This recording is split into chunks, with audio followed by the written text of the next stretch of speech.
Okay, this is my open letter to Soka University of America and to the Soka Gakkai International SGI-USA, dated, this is the second draft. I haven't yet typed it on a computer, so this is a written form. Dear SGI-USA leaders and members, and Soka University of America students, faculty, and staff, I have wanted to write this letter for a while, but now, due to events that happened at my alma mater, I feel I can wait no longer in addressing this issue. In Daisaku Ikeda's dialogue with Joseph Derbeloff, he says all religions have a rule against lying, but Buddhism alone requires its members... Sorry, I turned off the thing. But Buddhism alone requires its members to speak the truth. I hope the truths I speak in this letter don't grate too hard on the ears. I have been a very strong member of the SGI-USA since about 1980, when I graduated from the Junior Pioneers, which was the former name of the Future Division, and joined the brass band. I have read more books by President Ikeda than any other author, though I am an extremely avid reader of many other subjects. One thing I have been extremely fond of in President Ikeda's writings and dialogues is his consistency in pointing out the extreme dangers of authoritarianism and of blindly following those who claim to be authorities. In 2020, when the SGI-USA and SUA decided to go along with unelected bureaucrats in Washington, D.C. and Davos in their totalitarian and unconstitutional mandates to stop people from, quote, peacefully assembling, end quote, which is our U.S. constitutional First Amendment right, I was extremely disheartened that despite President Ikeda's lifelong promotion of dialogue, the SGI-USA had no dialogue with district leaders before making the unconscionable decision and unconstitutional decision to shutter all community centers and ban all members from peacefully assembling at district meetings and other Buddhist activities. Like with SUA,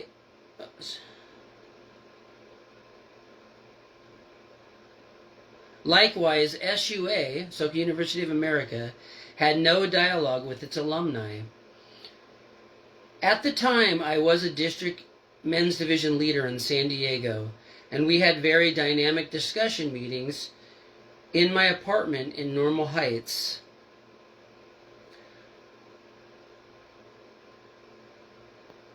Along with monthly district discussion meetings at my place, we also had Daimoku Tozos every other week as well. That's where we chanted 1 hour.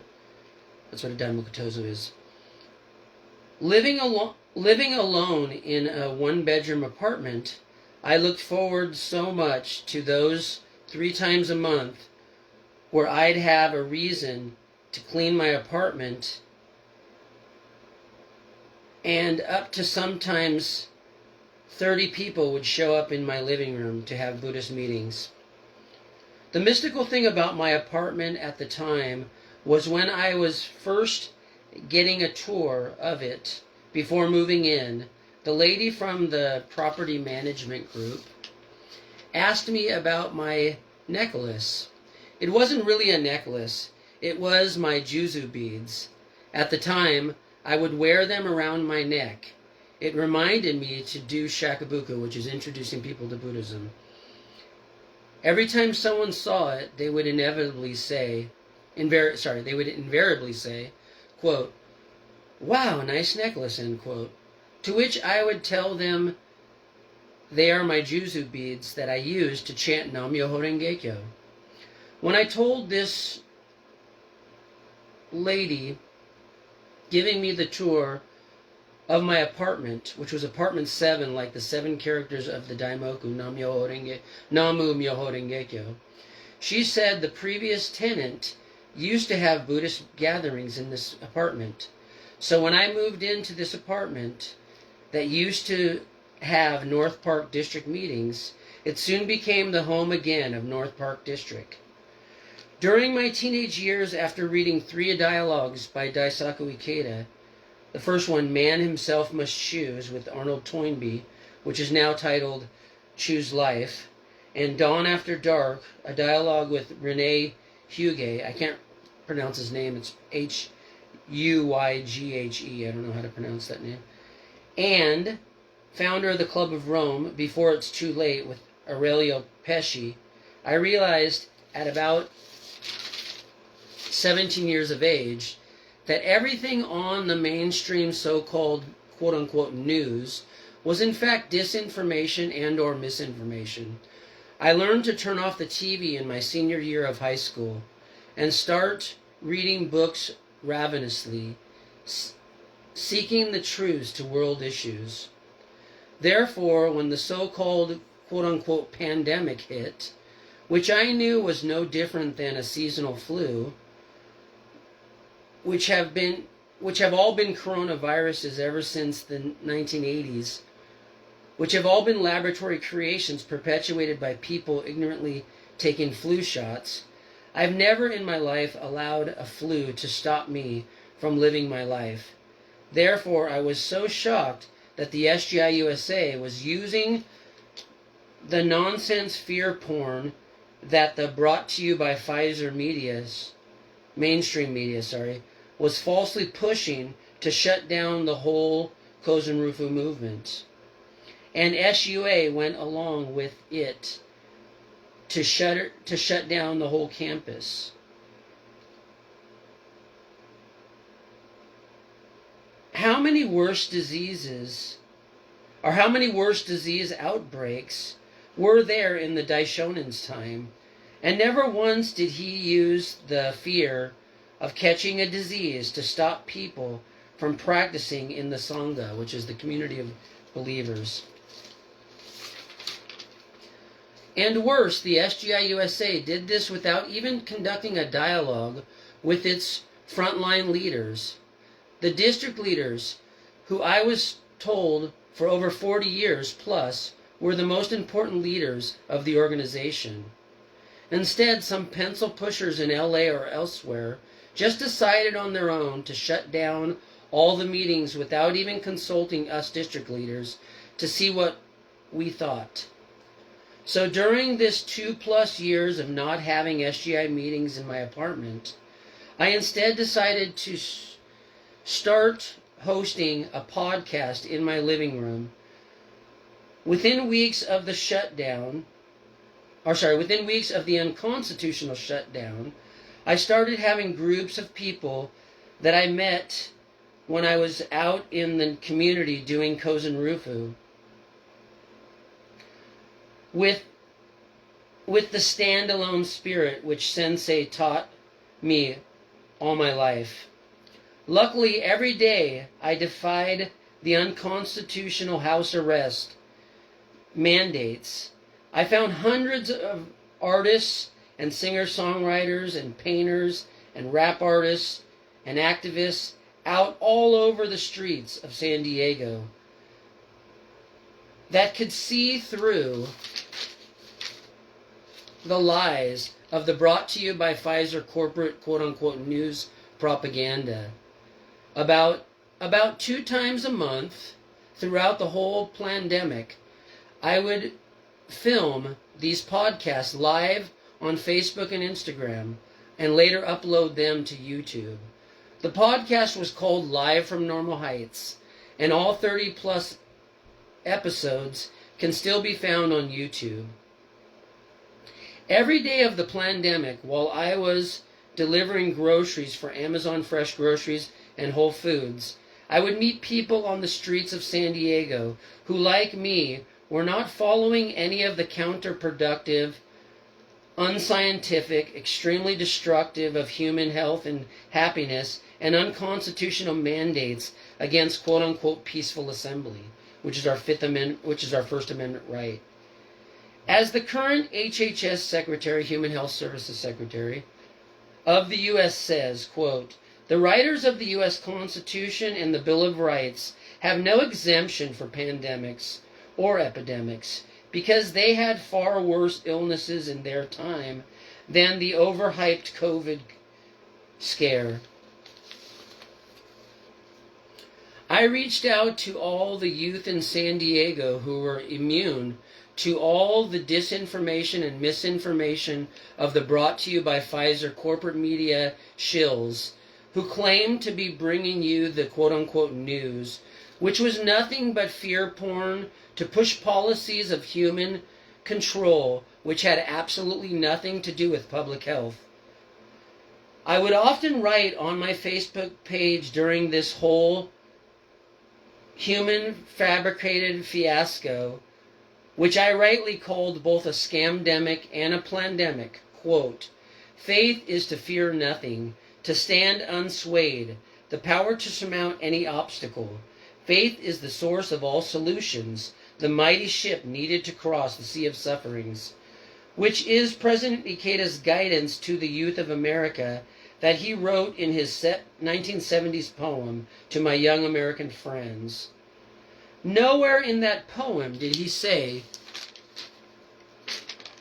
"Fear nothing except a laboratory-created virus, and stay in your houses. Stop doing Kozenrufu until the talking heads on TV tell you it's safe to go back outside."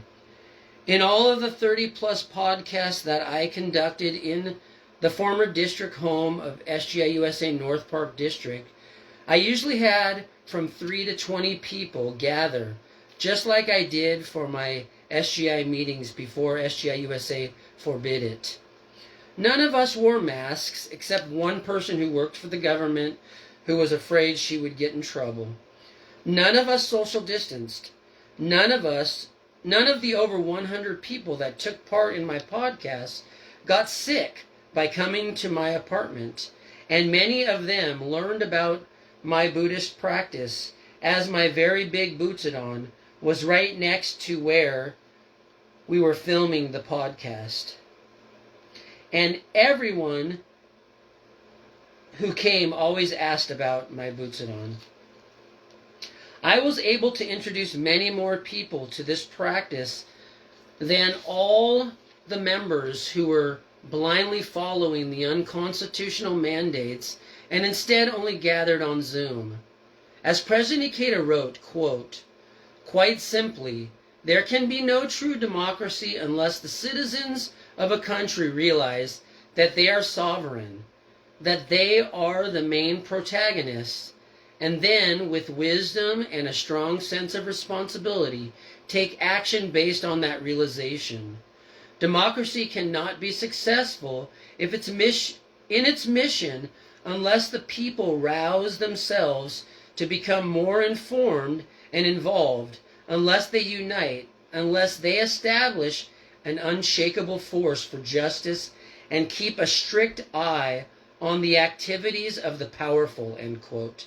This is from his April 13th guidance in the For Today and Tomorrow Daily Encouragements.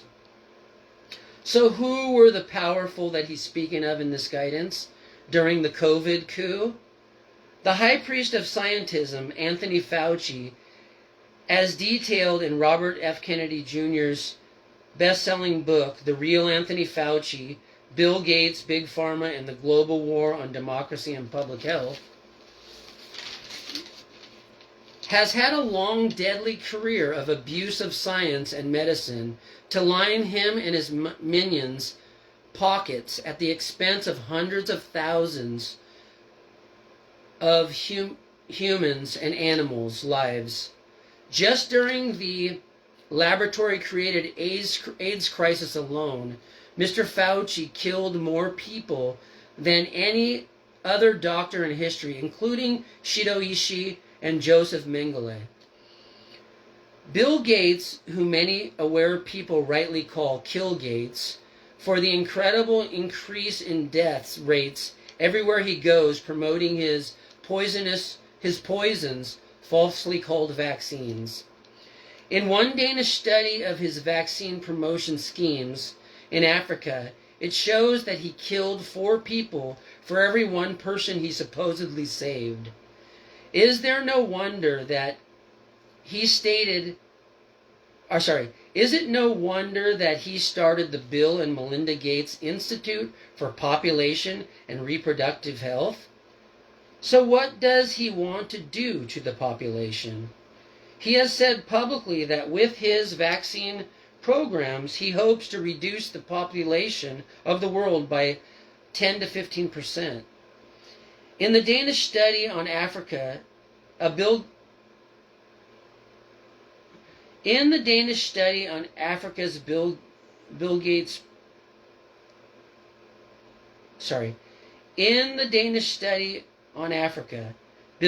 was using a vaccine that was pulled from the market in most industrial countries because it was shown to be so unsafe and deadly. But for incredible profits, Bill Gates pushed this deadly product on so many African countries and fraudulently called his deadly work philanthropy.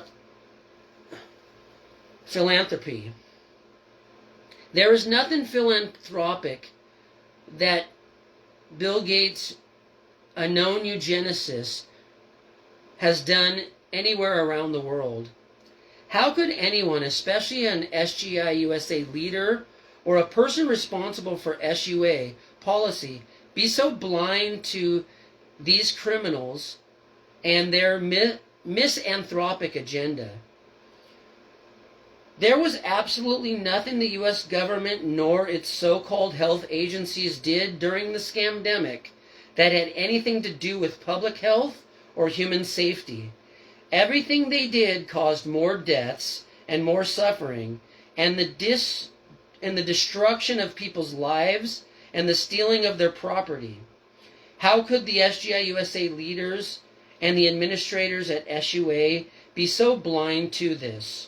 It was so blatantly obvious to anyone who was not watching the brought to you by Pfizer media circus.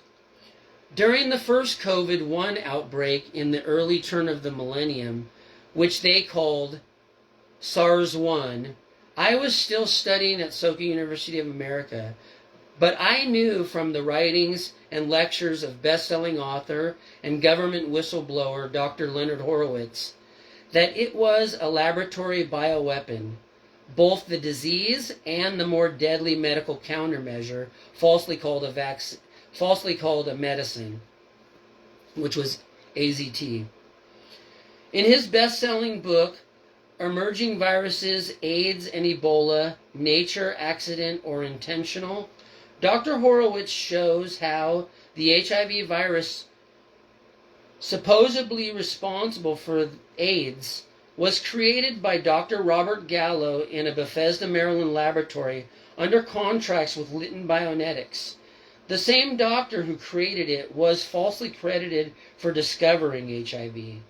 Dr. Horowitz also showed that Africans, African Americans, and gay people were all directly targeted with this bioweapon called HIV/AIDS, and even worse, AZT, which was just as deadly as remdesivir during the COVID coup.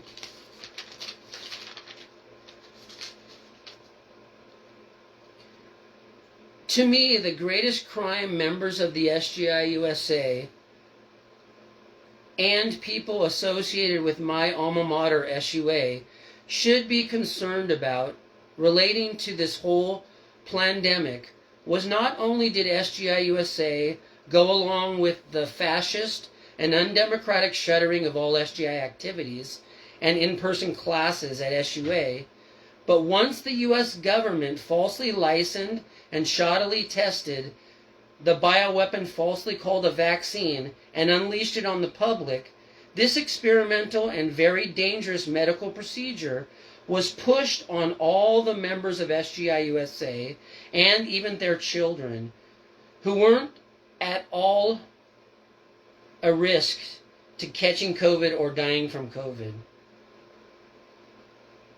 And SUA required all faculty, staff, and students to allow this product to be injected into their bodies, even to people like me who had natural immunity. Like any conscious or aware person, I went out and actively tried to contract COVID during the COVID coup because I knew, like with measles and the chickenpox, once I got natural immunity, I would be protected for life. I saw through all the lies in the brought to you by Pfizer media about people dying in hospitals. The truth was, people were being murdered in hospitals due to Dr. Fauci's pushing people to be given a known deadly chemotherapy drug called remdesivir. Nurses and doctors started calling this deadly drug, "Run, death is near." On top of this, anyone who went into a hospital during the COVID coup was tested until they got a false positive test. With a PCR test that is known to give more false positives than otherwise. So they could claim they died of COVID, no matter what the real cause of their death. So they could be, sorry, I'm reading my own writing, it's hard to read.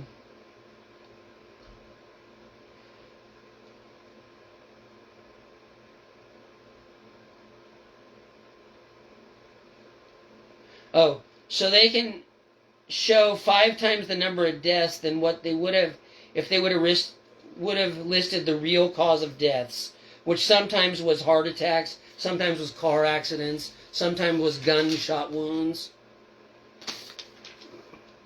and other times was cancer. Or most often was the deadly protocol of administering the deadly remdesivir. Since I studied diseases for many years before the COVID coup, I knew that all viruses, over time, will mutate to become less deadly. So I went out and caught it during the so-called deadliest strain, the Delta wave, so I could make the virus mutate to a less deadly strain. Thanks to me and other courageous people who refused to stay on unconstitutional house arrest, we beat the laboratory-created virus. So for us who put an end to the COVID coup, the thought that we would now take an experimental medical procedure after we already survived the worst wave of the flu and therefore had natural immunity to it was just absolute insanity. But the SGI-USA leaders who were pushing this experimental medical procedure on all members had their children and whomever at SUA who was doing likewise didn't seem to know that they were not only illegally practicing medicine without a license, but were violating the Nuremberg Convention Charter against medical experimentation on people without informed consent. To someone like me who graduated with honors from SUA's first graduating class, I was equally appalled that the campus of my alma mater was used to medically experiment on over 300,000 people during the COVID coup. Therefore, I tried to talk to one of the lawyers of SUA, one of my favorite YMD leaders from the 80s and 90s when I was a YMD district leader, then YMD chapter leader, then area YMD leader, and then vice regional YMD leader before attending Soka University, Mr. Dave Welch.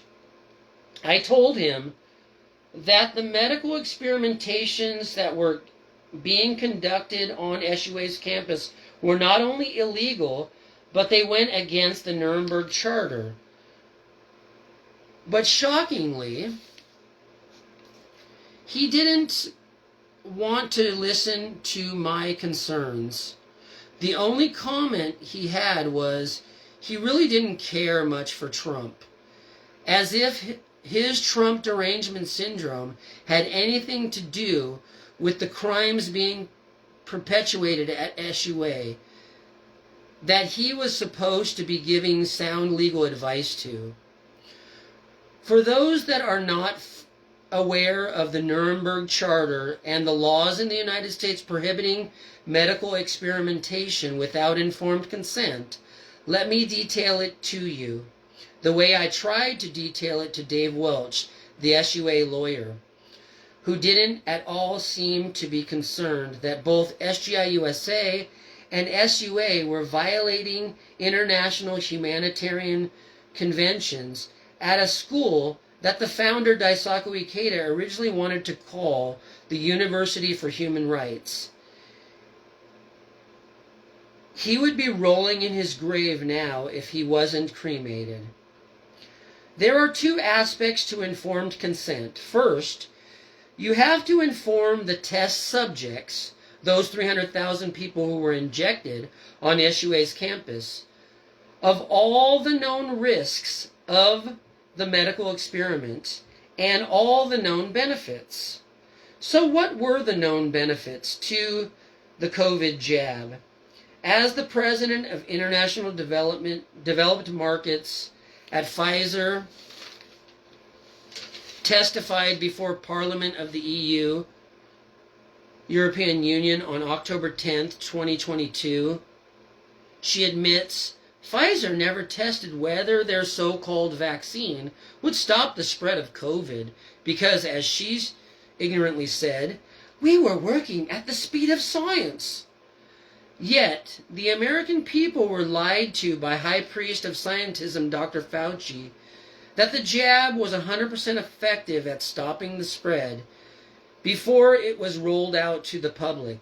This blatant lie was repeated by Rachel Mockingbird Maddow and President Biden on the Brought to You by Pfizer corporate media. And what were the known side effects or risks to taking part in this medical experimentation? If anyone bothered to read the Pfizer trial documents that were published to the FDA, that were submitted to the FDA, which gave it an experimental emergency use authorization, which the FDA, the Food and Drug Administration, tried to conceal from the U.S. public for 75 years, in order to save one person's life, you had to kill 4 people. So in order to save one life, you had to kill 4 people, just like the vaccines, and injure hundreds of others, just like the so-called vaccines Bill Gates was pushing on Africa. So this is the first volume of the Pfizer document papers. The second part of informed consent is you can't experiment on anyone medically if they have been subjected to either A, undue influence, and B, undue coercion.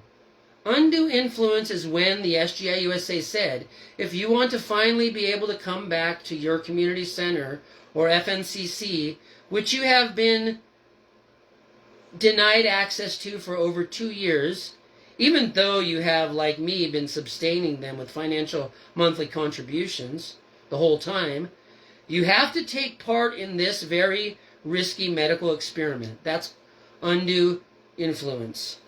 Undue coercion is when SUA said, if you don't take the risky medical experiment, you can no longer be a student, faculty, or staff at SUA. I'm sure I'm not the only person who refused to be influenced or coerced to taking part in this dangerous, immoral, and illegal medical experiment.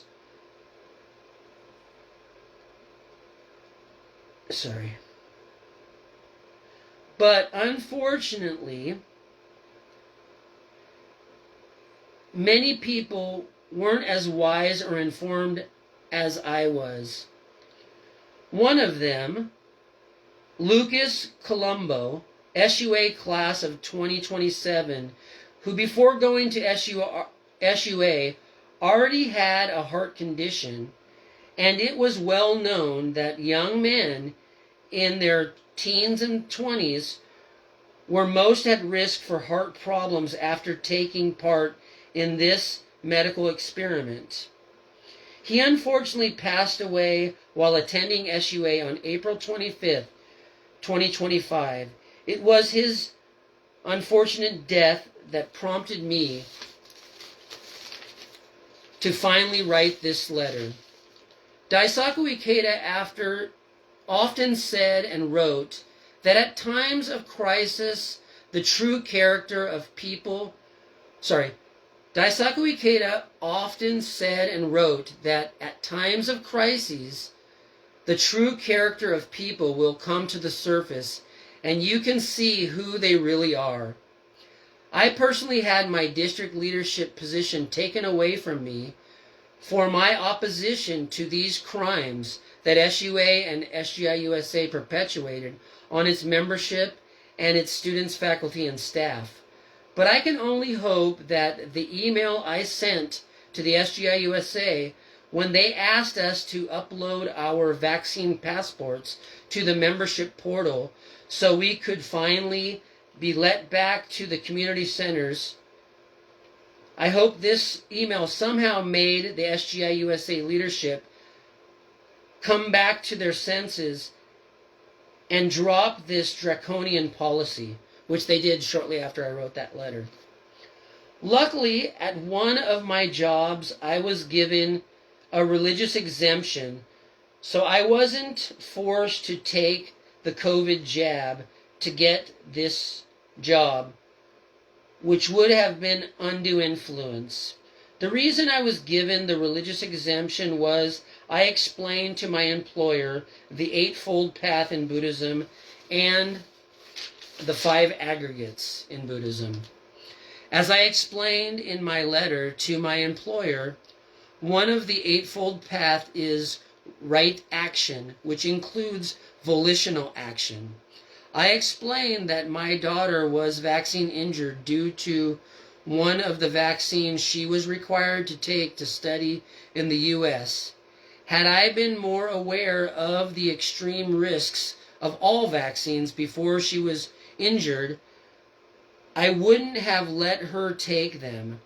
But this was before the COVID coup, and my ignorance at the time caused her a lot of pain and suffering. In explaining the 5 aggregates to my employer to get my medical exemption, 1 is form, 2 is sensation, 3 is perception, 4 is volition, 5 is consciousness. I explained that without volition, I can't be said to be a conscious being, let alone a bodhisattva or a Buddhist. I did volunteer to donate my body to science, but not until I die. How can you be a conscious person without volition? When I just asked the AI on my phone, what Daisaku Ikeda said about volition, it gave me a whole page of examples, one of which was, quote, Ikeda highlights volition as the link between perception and action, encompassing will, wants, and desires. And, quote, he suggests that a fundamental revolution in the life of a single individual, fueled by volition, can foster the kind of consciousness and solidarity that liberates humanity from cycles of warfare and violence, end quote. So when the SGI started unduly coercing its membership to take part in this illegal and extremely dangerous medical experiment, I started a group on Facebook called SGI Members for Bodily Autonomy. Though Facebook shadow bans everything I do now, and worse during the COVID coup, I was happy a few other members felt as I did and joined the group so we could finally have the dialogue that SGI-USA was refusing to have with its membership and frontline leaders. It was shortly after this that I was home visited by 3 men's division members in San Diego who came to inform me that my district was being combined with another district and that I I would no longer be the leader. In the home visit, they asked me if I could take down the Facebook group called Soka Gakkai Members for Bodily Autonomy, to which I said, if anyone is willing to have a dialogue with me and prove my points of view wrong, I will gladly take it down and issue an apology about how I misunderstood SGI-USA's motives and their policy. I said that it is exactly what Nichiren said in the Rishoan Kokuran on securing the peace of the land through the practice of true Buddhism. But 2 years later, and no one has been willing to have a dialogue with me until finally Lucas's passing. Finally, the SUA Alumni Association had a dialogue with me because they were shocked by my message to them on their announcement of Lucas's passing at SUA. From my dialogue with them, I have surmised that Lucas did take a COVID vaccine, but it wasn't at the behest of SUA, because he wasn't yet a student at SUA when the policy to enforce them were in effect. But my question was how much of the undue influence of SGI in his country, Brazil, prompted him to take this dangerous experimental product when he already had a heart condition. And knowing he was hoping to attend SUA at this time, or in the future, and that they were mandating it, how much of that undue coercion contributed to him donating his life to mad scientists?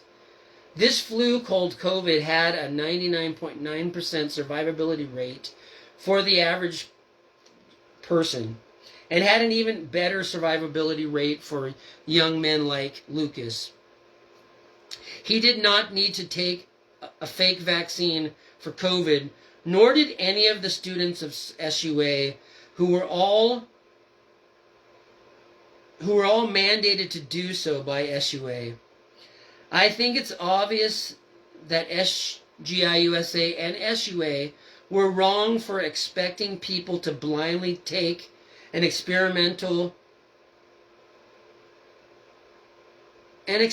product that now has turned out to be very deadly, and according to Pfizer's own studies, has a 400% negative efficacy. Meaning, as I said before, you have to kill 4 people in order to save 1 person's life with this so-called vaccine. After this home visit, which stripped me of my district leadership responsibility, I decided to start another Facebook group called Soka University Alumni and Students for Bodily Autonomy, which has been even more suppressed and shadow banned than the first group I mentioned. As a first-year honors graduate of SUA class of 2005, I am very appalled by SUA's illegal and unethical COVID policy, and I hold the I hold SGI Brazil and SUA partially responsible for the murder of Lucas. When SGI-USA started to have in-person meetings again, I was shocked to be informed by my previous co-district leader that 8 people in my SGI-USA chapter in San Diego had contracted cancer. In all my 50-plus years of being in the SGI-USA and my 13 years practicing in the Tokyo International Group as a member in Japan, never have I ever been in a chapter that had more than 1 person who had cancer at one given time. I'm not sure if all these 8 people who had contracted cancer took the experimental medical procedure that was unjustifiably pushed on them by the organization, but I wouldn't doubt it. So what can we do now to rectify this tragic situation? When are we going to have an open dialogue about this atrocity? If you have the guts to read the 2-volume book, the Pfizer Papers, this is the first one, Pfizer's Crimes Against Humanity, edited by Rhodes Scholar and best-selling author Naomi Wolf, along with Amy Kelly, where they had medical doctors, scientists, and medical trial analysts sift through and study the thousands of pages of Pfizer trial documents that the FDA used to approve this deadly product, which they fought in court and lost the battle to keep from the public for 75 years. You will see that not only did Pfizer and the FDA know that this product would greatly increase heart conditions, cancer risks to everyone who took it, but they knew it would drastically decrease a woman's ability to get pregnant and to give birth to a healthy child and or have a healthy pregnancy.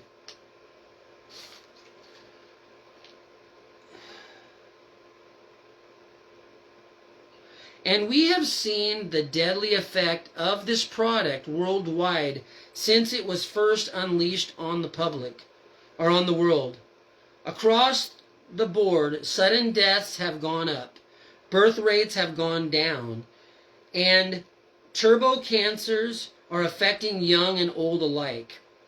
So many of the youth of SGI come from the members having kids. Many of them are now students at SUA or were students there over the last 20 years. Are we going to see the membership of the SGI decline drastically along with the plummeting birth rates around the world? When are we going to have any accountability? Who in the SGI-USA were responsible for this deadly action of illegally practicing medicine without a license? Did any of them know that it was illegal to recommend medical procedures if you don't have a medical license? When I first heard in 2021 that SGI-USA was requiring this experimental jab, I wrote on my Facebook page that this was far worse than when the Nichiren Shoshu priesthood required its memberships. Sorry, I should have got a drink of water.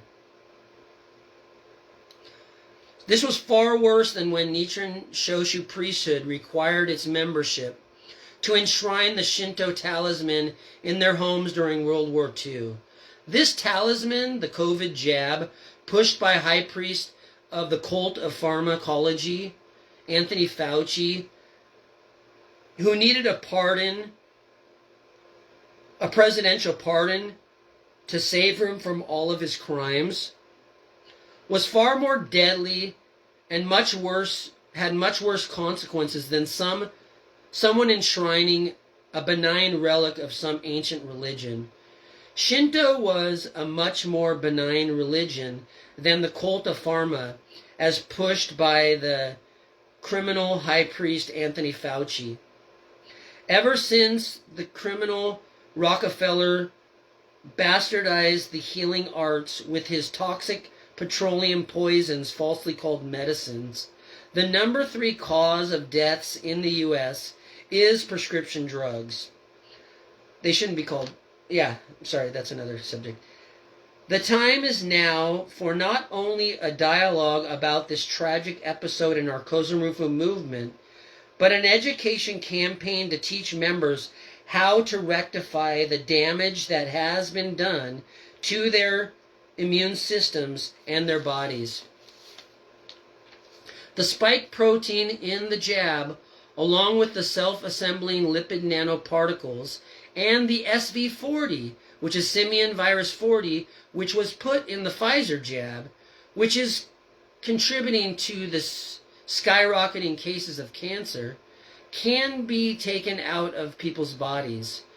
Across the U.S., morticians and embalmers have reported long calamari-like clots that they have been pulling out of people's veins and their arteries in order for them to be able to inject embalming fluid into people who have died after taking the clot shot. All humans are prone to making mistakes, and if the leaders of the SGI-USA and whomever at SUA made the decision to mandate this deadly experimental product have not by now realized the tragic mistake they made during the COVID coup, and they are not willing to have a dialogue to remedy or rectify this situation, should they still be leaders of our organization?